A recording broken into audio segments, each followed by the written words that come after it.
देखिए, जब भी जम्मू एंड कश्मीर की बात होती है तो आर्टिकल 370 और 35A इनकी बात जरूर होती है और आप सबको ऑलरेडी पता है कि इनको हटा दिया गया है। लेकिन जो आर्टिकल्स थे ये कोई नॉर्मल आर्टिकल्स नहीं थे, इनके अंदर कुछ ऐसी चीजें मेंशंस थी जिसकी वजह से इतने सालों तक ये कंट्रोवर्शियल और एक हिस्टोरिकल मुद्दा बना इंडिया के अंदर। इसको हटाने के बाद भी आज की डेट तक इसके बारे में बात होती है। बहुत ही यूनिक वजह से इन आर्टिकल्स को लाया गया था और जब इनको हटाया गया वो भी यूनिक था, इसलिए इतने साल लगे इसको हटाने में। 4 से 5 साल तक एक प्रॉपर प्लानिंग के तहत इसको हटाया गया और जो प्लानिंग और स्ट्रेटेजी बनाई गई थी वो भी बहुत यूनिक थी। और वही चीज मैं आज आपको बहुत ही डिटेल में बताऊंगा कि ये लाया क्यों गया था और क्या तरीके यूज हुए थे इसको हटाने के लिए। एंड आई एम श्योर आपको ऐसा लगेगा जैसे कोई चाणक्य नीति की मूवी चल रही हो, इतना दिमाग लगा के इसको हटाया गया था।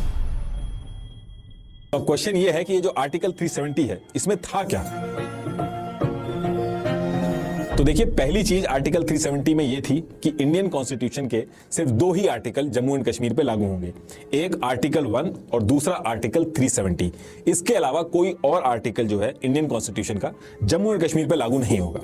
आर्टिकल 1 में यह था कि India that is Bharat is a union of state, और ये जो फ्रेज है यूनियन ऑफ स्टेट इसमें जम्मू एंड कश्मीर भी है, मतलब कि Jammu and Kashmir is an integral part of India. और इस पर्टिकुलर आर्टिकल को लेकर कोई भी विवाद नहीं है, चाहे वो जम्मू कश्मीर से कोई हो चाहे इंडिया से हो, दोनों लोग ये मानते हैं कि जम्मू एंड कश्मीर जो है वो इंडिया का पार्ट है। इनफैक्ट जम्मू एंड कश्मीर का जो आगे चल के कॉन्स्टिट्यूशन भी बना था उसमें भी सबसे पहला आर्टिकल में यही लिखा गया है कि जम्मू एंड कश्मीर जो है वो इंडिया का इंटीग्रल पार्ट है। तो अब ये तो आर्टिकल 1 की बात हो गई। अब आर्टिकल 370 में यह था कि इंडिया का जो पार्लियामेंट है वो इंडिया के लिए तो कुछ भी लॉ बना सकता है, लेकिन इंडिया का पार्लियामेंट जम्मू एंड कश्मीर के लिए सिर्फ 3 चीजों पे ही रूल्स एंड रेगुलेशन बना सकता है। और वो 3 चीजें क्या थी, वो इंस्ट्रूमेंट ऑफ एक्सेशन में मेंशन थी, मतलब कि फॉरेन अफेयर, डिफेंस और कम्युनिकेशन। और इन तीनों सब्जेक्ट पे भी जब लॉ बनाएगा इंडिया का पार्लियामेंट तो जम्मू एंड कश्मीर की जो गवर्नमेंट है उससे भी कंसल्टेशन करेगा, एक बार बताना होगा। तो क्वेश्चन ये है कि ये जो 3 सब्जेक्ट हैं इसके अलावा भी इंडिया का कॉन्स्टिट्यूशन जम्मू एंड कश्मीर के लिए कुछ प्रोविजन या कुछ लॉ वगैरह बना सकता है क्या? तो इसका आंसर है यस, बनाया जा सकता है, लेकिन उसकी कुछ कंडीशन है जो आर्टिकल 370 में मेंशन है। तो उसमें यह है कि इंडिया, ये जो 3 सब्जेक्ट हैं डिफेंस, फॉरेन अफेयर और कम्युनिकेशन, अगर इसके अलावा इंडिया का कोई कानून जम्मू एंड कश्मीर में लागू करना है या कोई ऐसा प्रोविजन है जो जम्मू कश्मीर में लागू करना है, तो सबसे पहले प्रेसिडेंट ऑफ इंडिया को एक प्रेसिडेंशियल ऑर्डर पास करना होगा। लेकिन वो जो प्रेसिडेंशियल ऑर्डर होगा वो तब इशू होगा जब जम्मू एंड कश्मीर की जो गवर्नमेंट है वो अप्रूवल देगी, उसके बाद ही वो प्रेसिडेंशियल ऑर्डर जो है वो पास हो सकता है।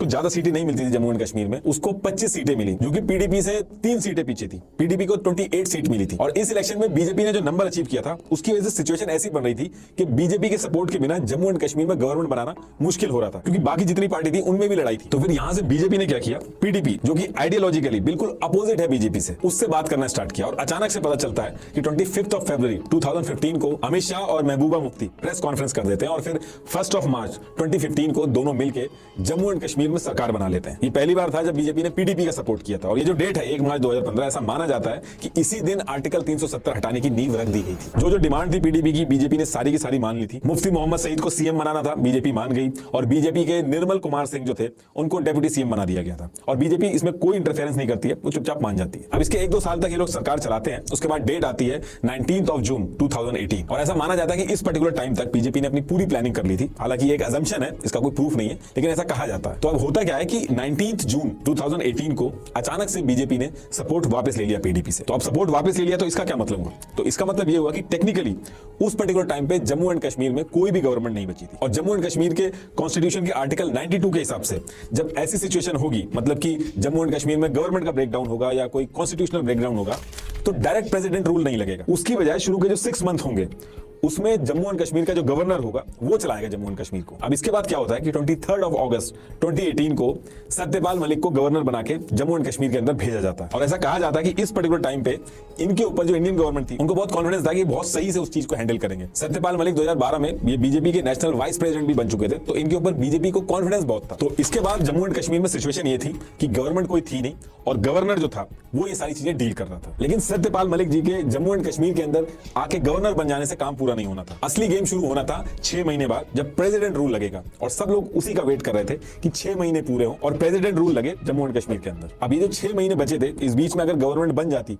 तो दिक्कत आती आर्टिकल 370 को हटाने में। लेकिन अभी थोड़ा सा वेट करिएगा, ये जो सारी चीजें मैं बता रहा हूँ ये भी सेंस करेंगी, ये सारी चीजें आके एक ही जगह मिलेंगी। तो ये जो 6 महीने का टाइम था, इस पर्टिकुलर टाइम पे बीजेपी का बिल्कुल मन नहीं था गवर्नमेंट बनाने का, तो वो अपना चुपचाप बैठ जाती है। अब बीजेपी तो बैठ जाती है, लेकिन इसके बाद क्या होता है कि बाकी पार्टियां जो थी, जैसे पीडीपी, कांग्रेस, नेशनल कांग्रेस, इन सब के डिस्कशन स्टार्ट हो जाते हैं और ये सब अपने डिफरेंसेस जो थे इनके, उनको दूर करके 21 नवंबर 2018 को, यानी कि 6 महीने पूरे होने से जस्ट 1 महीना पहले ही कोशिश करते हैं गवर्नमेंट बनाने की, और ये तीनों पार्टियां एक साथ आ जाती हैं। और ये जो तीनों पार्टियां थी, ये उस पर्टिकुलर टाइम पे क्लूलेस थी, ये सरकार बनाने में लगी थी, लेकिन इनको कुछ आइडिया नहीं था कि आगे होने क्या वाला है। तो इसके बाद 21 नवंबर 2018 को ये जो पार्टियां थी, ये गवर्नर यानी कि सत्यपाल मलिक को रीच करती हैं। महबूबा मुफ्ती गवर्नमेंट बनाने के लिए सबसे पहले तो फोन वगैरह ट्राई करती हैं, लेकिन वो फोन नहीं उठता है। उसके बाद वो फैक्स भेजती हैं गवर्नमेंट बनाने के लिए गवर्नर सत्यपाल मलिक को, लेकिन आप कोइंसिडेंस देखिए, उसी पर्टिकुलर टाइम पे फैक्स मशीन खराब हो जाती है। अब देखिए 21 नवंबर 2018 की जो डेट थी वो तो टल गई थी, लेकिन 6 महीने कंप्लीट होने में अभी टाइम था। 20 दिसंबर 2018 को 6 महीने कंप्लीट होने थे। तो इसी बीच गवर्नर सत्यपाल मलिक जो थे, वो सेंट्रल गवर्नमेंट को रिकमेंडेशन भेजते हैं कि जिस तरीके के हालात है जम्मू एंड कश्मीर के अंदर और जिस तरीके से पार्टियों में मारामारी मची हुई है, तो यहाँ पे हॉर्स ट्रेडिंग यानी कि एमएलए वगैरह जो है उनको खरीदने की या फिर पैसे देके अपनी तरफ करने की, ये सारी चीजें होने के बहुत ज्यादा चांसेस है। तो ऐसी सिचुएशन में गवर्नमेंट फॉर्म करना सही नहीं रहेगा, और ये जो रिकमेंडेशन थी ये एक्सेप्ट हो जाती है। अब इसके बाद डेट आती है 20 दिसंबर 2018। इस दिन 6 महीने पूरे होते हैं और जम्मू एंड कश्मीर के कॉन्स्टिट्यूशन के हिसाब से जो प्रेसिडेंट रूल है वो लग जाता है। अब जब भी प्रेसिडेंट रूल लगता है तो प्रेसिडेंट खुद आके स्टेट को नहीं चलाते हैं, वो एक नोटिफिकेशन जारी करते हैं जिसमें सारी चीजें मेंशन होती हैं कि उनके बिहाफ पे स्टेट को कौन चलाएगा और कैसे चलाएगा। उस नोटिफिकेशन में सारी चीजें मेंशन होती हैं। तो सेम चीज जम्मू एंड कश्मीर के केस में भी होती है। 20 दिसंबर 2018 को 6 महीने पूरे होते हैं और 19 दिसंबर 2018 को प्रेसिडेंट एक नोटिफिकेशन जारी करते हैं। ये है वो नोटिफिकेशन। इसके सेकंड पेज के फर्स्ट पार्ट को देखिए, इसमें मेंशन है कि जो गवर्नर है वही प्रेसिडेंट के बिहाफ पे जम्मू एंड कश्मीर को चलाएगा, जो कि सत्यपाल मलिक है। अब आप कहोगे कि ये जो 6 महीने थे इसका क्यों वेट हो रहा था? इस पर्टिकुलर टाइम पे भी तो गवर्नर सत्यपाल मलिक ही थे और वही जम्मू एंड कश्मीर को चला रहे थे। तो देखिए, प्रेसिडेंट रूल लगने से पहले गवर्नर के हाथ में ज्यादा पावर नहीं थी, लेकिन 6 महीने कंप्लीट होने के बाद जब प्रेसिडेंट रूल लगा तो गवर्नर के हाथ में बहुत सारी पावर आ गई। इस प्रेसिडेंट रूल लगने और प्रेसिडेंट का जो नोटिफिकेशन आया था, इसकी वजह से जो गवर्नर था जम्मू एंड कश्मीर का यानी कि सत्यपाल मलिक, उनके पास इतनी पावर आ गई थी जितनी एक देश के प्राइम मिनिस्टर के पास होती है। सिंपल भाषा में बस इतना समझ लीजिए कि जम्मू एंड कश्मीर के जो गवर्नर थे सत्यपाल मलिक, वो जम्मू एंड कश्मीर के पीएम की तरह एक्ट करने लगे थे। अब आते हैं दूसरी बात पे। अब इसी नोटिफिकेशन में फर्स्ट पेज के खास सेक्शन में देखिए, इसमें यह है कि देखिए जम्मू एंड कश्मीर में गवर्नमेंट है नहीं, विधानसभा जो है वो भंग हो रखी है।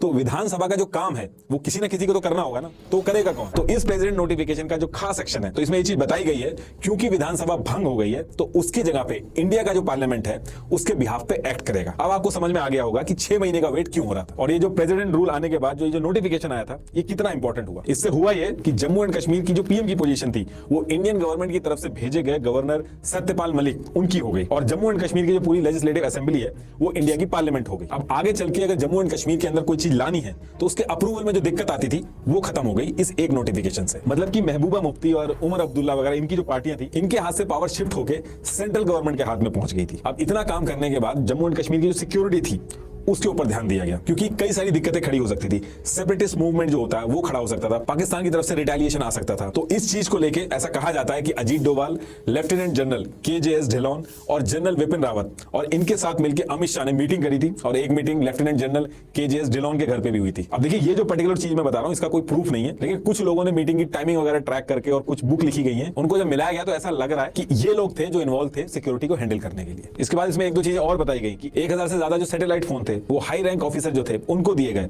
उनको अलाउ नहीं था कि नॉर्मल फोन से वो लोग बात करें। और 20 C-17 ट्रांसपोर्ट कैरियर जो थे इनको रेडी किया गया 45,000 पैरामिलिट्री को जल्दी से जल्दी जम्मू एंड कश्मीर के अंदर डिप्लॉय करने के लिए। और 5 अगस्त 2019 की जो डेट थी वो डिसाइड हुई थी आर्टिकल 370 को हटाने के लिए और इसी के हिसाब से सारे अरेंजमेंट किए जा रहे थे सिक्योरिटी वगैरह को देख के। लेकिन इसी बीच में अमरनाथ यात्रा जो थी वो भी थी। तो 2 अगस्त 2019 को एक एडवाइजरी जारी की जाती है कि डिवोटीज यात्रा बीच में ही रोक दें और जो कश्मीर वैली है उसको छोड़ के वहां से बाहर चले जाएं। अब यहां से लोगों को लगने लगा था कि शायद कुछ बड़ा होने वाला जम्मू एंड कश्मीर के अंदर।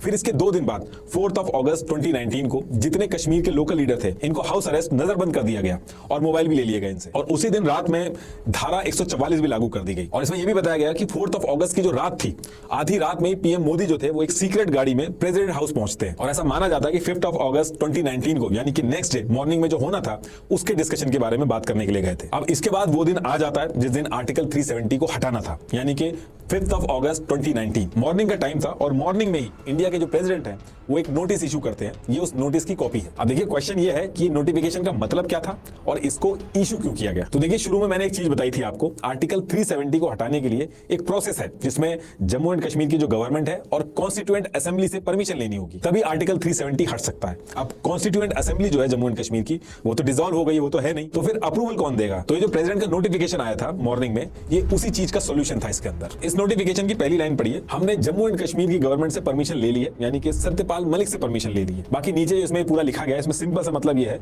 कि आज से जम्मू एंड कश्मीर की जो लेजिस्लेटिव असेंबली है उसको ही कॉन्स्टिट्यूएंट असेंबली बोला जाएगा। ये देखिए 2D जो है ये इसमें लिखा है। तो अब क्वेश्चन ये है कि क्या ऐसा पॉसिबल है, लीगली ऐसा पॉसिबल है कि किसी भी चीज का नाम चेंज करके उसका कुछ और नाम कर दो। तो देखिए हमारे कॉन्स्टिट्यूशन के आर्टिकल 367 में ऐसे अमेंडमेंट होते हैं और ये चीज की जा सकती है। इसके साथ साथ फर्स्ट पॉइंट का पहला और दूसरा पार्ट देखिए, ये कह रहा है कि ये जो प्रेसिडेंट ऑर्डर 1954 था जिसको अमेंड कर करके जम्मू एंड कश्मीर में प्रोविजन वगैरह ऐड किए गए, इसको पूरी तरीके से हटा के उसकी जगह ये नया प्रेसिडेंट ऑर्डर 2019 है, ये लागू होगा। इसमें यह है कि जो भी इंडिया का कानून होगा वो as it is Jammu and Kashmir पे लागू हो जाएगा बिना किसी एक्सेप्शन के। तो मॉर्निंग में जैसे ये नोटिफिकेशन आया, इसके आते ही आर्टिकल 35A वगैरह सब राइट अवे खत्म हो गए। अब इसके थोड़ी देर बाद अमित शाह राज्यसभा पहुंचते हैं, लेकिन अमित शाह जब राज्यसभा के अंदर घुस रहे थे तो एक रिपोर्टर ने इनकी फोटोग्राफ ले ली थी एक डॉक्यूमेंट के साथ। ये वो पिक थी, इसको आप जूम करोगे तो ये फोटो है।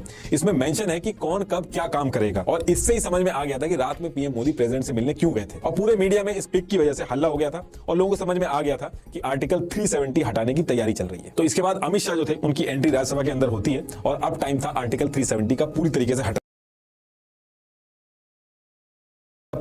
से हटने का। अब यहाँ पे अमित शाह जो थे वो रेजोल्यूशन लेके आए थे और उनका काम ये था कि इस रेजोल्यूशन को पास कराना, यानी कि अब वोटिंग होगी राज्यसभा और लोकसभा में और अगर मेजोरिटी में वोटिंग आ जाती है तो ये जो रेजोल्यूशन है ये पास हो जाएगा। तो अब क्वेश्चन ये है कि इस रेजोल्यूशन के अंदर था क्या। तो देखिए ये उस रेजोल्यूशन की कॉपी है। तो इसमें यह था कि आर्टिकल 370 के जितने भी पार्ट हैं ये सारे के सारे खत्म होंगे। दूसरी चीज, इंडिया का constitution as it is Jammu and Kashmir पर लागू हो जाएगा बिना किसी एक्सेप्शन के। और इस रेजोल्यूशन को इस तरीके से बनाया गया था कि आगे चल के कोई और गवर्नमेंट भी आएगी तो उसको भी हटाने में दिक्कत आएगी। तो इसके बाद वोटिंग हुई लोकसभा और राज्यसभा दोनों जगह पे रेजोल्यूशन पास हो गया और जैसे ये पास हुआ प्रेसिडेंट ऑफ इंडिया ने इसको अप्रूव कर दिया। अब ये होते ही आर्टिकल 370 पूरी तरीके से जम्मू एंड कश्मीर से हट चुका था और अब Indian government Jammu and Kashmir में रूल बनाने के लिए उसको अप्रूवल नहीं लेना होगा। तो इस तरीके से आर्टिकल 370 को हटाया गया। लास्ट में एक बार फिर से आपको बता दूं, ट्राया ऐप डाउनलोड करके अपना फ्री हेयर टेस्ट लेकर अपना कस्टमाइज किट लीजिए और 5 से 6 महीने में रिजल्ट्स देखिए। लिंक मैंने डिस्क्रिप्शन में दे दिया है।